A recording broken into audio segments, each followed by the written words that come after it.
Hey, what's up everybody? Welcome to Tough Customs Garage YouTube channel. Today we're going to be up to the normal, just kind of working on a bunch of junk and dragging in a bunch of new junk. I'm sorry I hadn't posted a video in quite a while. I've been helping my friend's wife, and since that's not really the most exciting thing to talk about, I hadn't really felt great about posting any videos about helping her sell stuff. But we've been working on the house a bunch, and I'm going to put some updates at the end of this video about that. Working on the Cummins square body in the shop, and also just bringing in a bunch of parts vehicles and kind of working on the rollback a little bit. And then a recent score last week was actually bringing in this turbo Supra. Had my eye on it for a long time, and the folks were selling their parents' house, and I was able to get it worked out. Got a couple of old garden tractors as well, so we'll see. I don't know. Supposedly it's got a motor issue, but standard turbo, I don't know. Good enough for me. All right, let's get to it. Well, it definitely doesn't look like it's all the way ready for the road, but we're going to take it for a test drive around my property at least.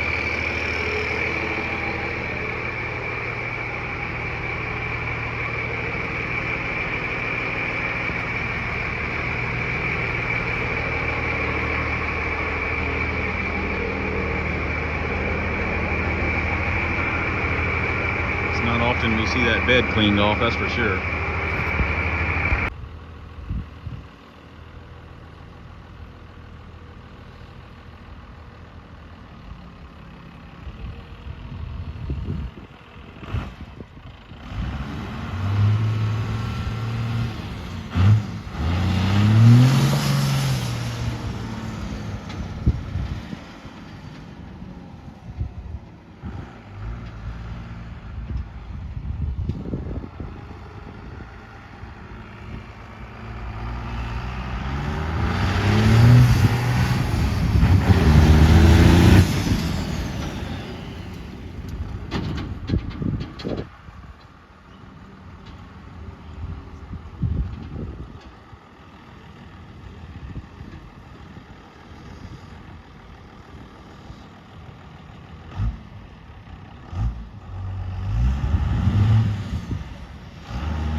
So before I can use the rollback, I've got a couple of hoses to replace. I got the hoses made up yesterday morning. They're just so expensive. One of the things that I've considered trying to do is get set up to make hoses, not only for me, but for other folks. We rebuild cylinders and just kind of do all that for ourselves. But I mean, I had a customer this week that we rebuilt a couple cylinders for, and we have the ability to do it. I may make a machine that would actually remove the big rod nut. I had my good friend, same guy that I'm helping, his wife sell everything, that passed away recent. He had a machine that we used at his shop that he made. So it had a little short hydraulic cylinder, and it would break the rod nut on, it didn't really matter how big the nut was. We actually worked on my Cat 225, and the rod nut on that was 4 inches. So I cut a wrench on my plasma table, took it to his shop, and we broke that rod nut like it was nothing. So I can copy his machine. He's probably, I'm helping his wife sell that, and I think we have that sold, but I can kind of get the ideas and the measurements from that. So that may be something else we're going to get into, not only for us, but to help other folks out. It's kind of a, I don't know, somewhat of a niche to work on the big cylinders. So we'll see. But I'm going to get some hoses replaced and get this piece of junk fired up, leaking oil everywhere. Keep using it until we swap a motor into it. Anyway, let's go. So the hose that needs to be replaced is the main pressure line. It's running all the way from the pump under there, all the way down the frame rail, back to the valve on the back of the truck. So I got that hose made up, and then also I just had a little short hose coming from right there, just running to the actual extend cylinder there. Those two hoses were $268, and that may not seem too bad, but I don't know. I just hate not being able to do everything myself and pay a bunch of money for something that doesn't seem like it's, I don't know, that valuable of a service. But I guess you can't do everything yourself. Maybe I need to learn that. All right, let's get the hose fixed. All right, I got the new hose in there. I got a bunch of old fire hose from our local fire department. They'll post on their Facebook page and say we have a bunch of hose that didn't pass the pressure test or wasn't recertified or something. It's out back of the firehouse. Come get it. So, needless to say, I have plenty of sheath for hydraulic hoses. All right, let's get this thing fired up and add a little fluid. All right, so I made it to the place that my new truck is located, and it's that box truck back behind me, and it doesn't have a big block in it. I don't even know if it's got a turbo 400 transmission. All the tires are bad. The whole back of the box is jacked up, and I paid money for it. Well, if you can't figure it out, there's oil tanks in the back of it. It's got, I think they're 300-gallon tanks. One of the tanks has about 80 gallons of new 1540 Ursa motor oil, and then the other one has AW68 hydraulic fluid. It doesn't have quite as much. It's probably only 30 gallons or so, but I didn't pay much for the truck, but it's got all that brand new fluid in it. Brand new old fluid, mind you, so I'll probably run it through a filter before I actually put it back into a truck, unless we're putting it into the rollback, which doesn't matter because it just comes back out really quick. So I'm down here, kind of down a pretty decent hill, down a power line, and I was kind of a little skeptical about coming down here because I was thinking I may get stuck. But I said, let's do it, let's risk it. So I'm backed up to the truck, and I'm going to try to winch it up on the trailer and winch it up onto the rollback. There's a hard line that the slide on the rollback has messed up, and it's the winch. So basically, I can't drag this junk up onto my rollback until I take it back to the shop and probably try to weld up that hard line, because I don't know the exact best way to repair that. So I'm going to try to weld it up, put a patch over it and weld it. Then we'll maybe come back and get this junk out of here, and maybe it'll dry up and not rain in between now and then. Anyway, we'll get them next time. That's the way it goes when you're using old stuff. All right, let's see if we can check out these oil tanks. There's a bucket sitting right here in the seat that has sat in the sun for so long it just broke, and whatever was in it's messing up my brand new seat here. A couple of cylinders down in there, maybe an oxygen and an acetylene.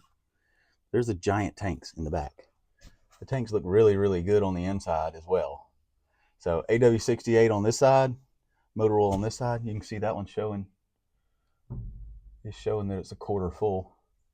So super nice tanks, and also there's fluid in them. Some filters and junk in here.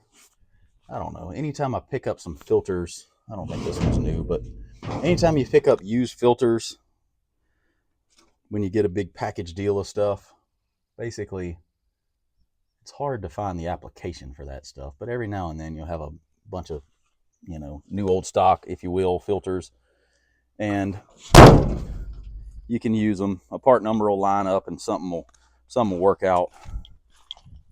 But here's the back of that box. So not great. But when I saw the fluid in those drums, I said, oh yeah, see if we can pick this up. It's got 6 good wheels on it. I got somebody interested in some Chevy dually wheels, so I can probably move those. But a lot of stuff over here. I bought a few things. That sweeper and stuff came from here. Actually, I'll show you another sweeper body that I still have to figure out how I'm going to get out of here. So I bought the sweeper power unit from this. This is the back half, the actual sweeper unit. So when I bought it, I was really hopeful that maybe it had a good 4-cylinder John Deere, Perkins, or Cummins or something as a power plant to run the sweeper unit. So I kind of gambled and paid up pretty good for it. Well, it turns out the motor's no good. And then I came to the back. I saw this little door right here, which was closed. So I messed with it for a second, got it to open. And then I saw that it was solid full of dirt. And then I got the big door open after I released those hydraulic hoses. and it is completely full. So basically, my rollback is not going to be happy with that. So I'm hoping to get some help from the folks that I bought this stuff from. But there's the engine, so we struck out on that. I don't even know what it is. Injection pump's got all the lines off of it. I might pull that starter off. And there is a little 12 volt hydraulic unit back in there, so I'll probably get that out. But kind of a bummer. I had my hopes up. I guess when you buy junk, you're always hopeful that they're wrong and it's really not junk and you're gonna have a big windfall, but it doesn't always work out. So hopefully they can help me get that dirt out. I'm gonna stop by my shop briefly with this, take a few parts off, and then take it straight to the scrap yard. That's just best for this. I have another sweeper at my shop, and I hadn't found any use for that in a long time, so I don't think I'll find any use for this. All right, so we got this junk loaded up. I thought I had finally forced myself to put my new motor in the truck. My son and I were coming up the hill, pretty long pull. You got to be really easy with this thing, because if you get too much pressure in the turbo, it'll put pressure into the cooling system. So I thought, all right, I've finally blown it up. It's time to make the change. But this little piece of weather stripping right here was longer before I cut it off. It was just laying on the turbo. So it was smoking like crazy. Probably, you know, close to catching on fire. But anyway, we're going to continue not swapping the motor for now, I guess. See you next time. I also picked this junk up the other day. I just need the front fender for that junk right there. I already have a passenger fender for that truck, so I needed a driver fender. And one day we'll give it a little lipstick and doll it up a little bit, and it'll look a lot better.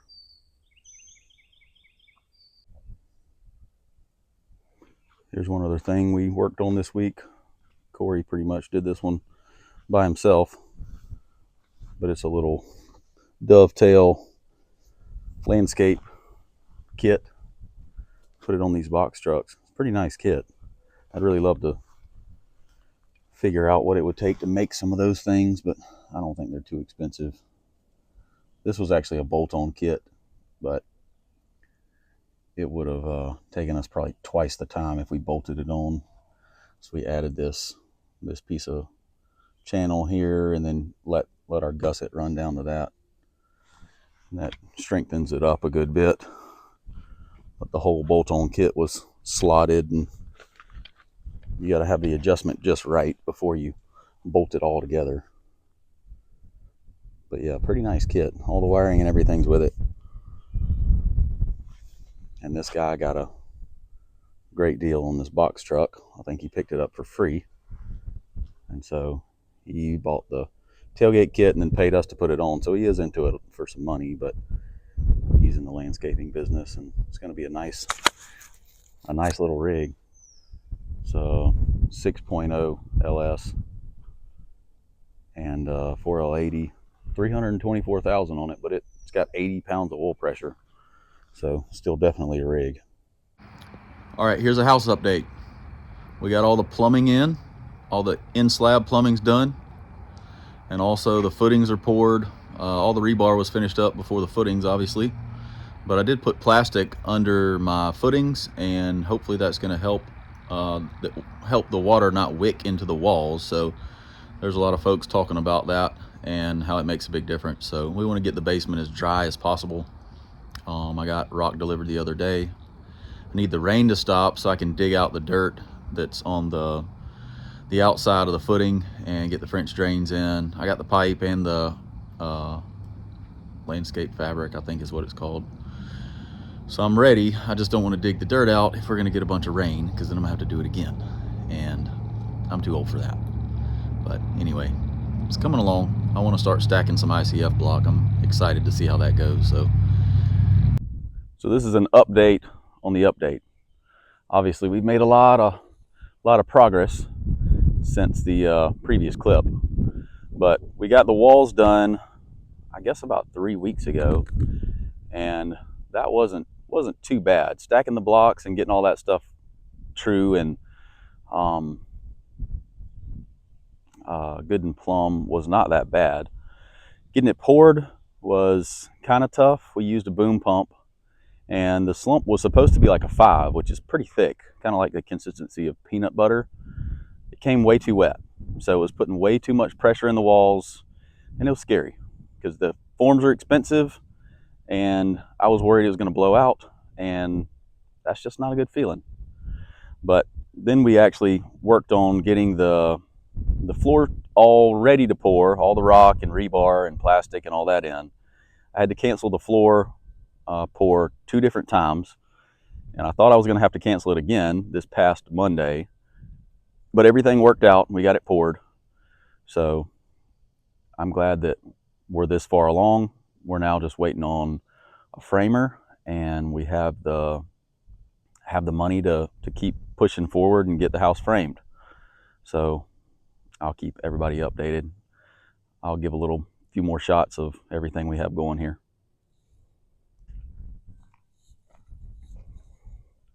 So the whole back portion of this slab, I basically formed it as monolithic. So there's a footing built into all this, and then there's a footing that runs across where a load-bearing wall is going to go. But I'm really pleased with the job these guys did, and that was why I waited on them. They did a porch for me at one point and did a really nice job. So I was pretty pleased with that, and I knew that I wanted to try to hold out and get them to do it, and I'm glad that I did because it turned out well. We actually were planning on cutting about 3 by 3 or 30-inch by 30-inch squares on a 45 to kind of give this whole floor like a tile look, and that's what we did over there in that garage.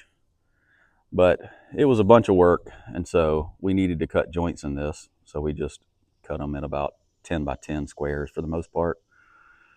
So I don't know, that's probably going to be what it's going to be over here, because this will be the finished floor. This is going to be stained to give it some color, and then also sealed to make it where if you drop something, it's not going to just wick into the concrete immediately. But we'll keep working. I'm going to try to post more videos. I working on a boat and doing a bunch of other stuff. So check back in. Thanks.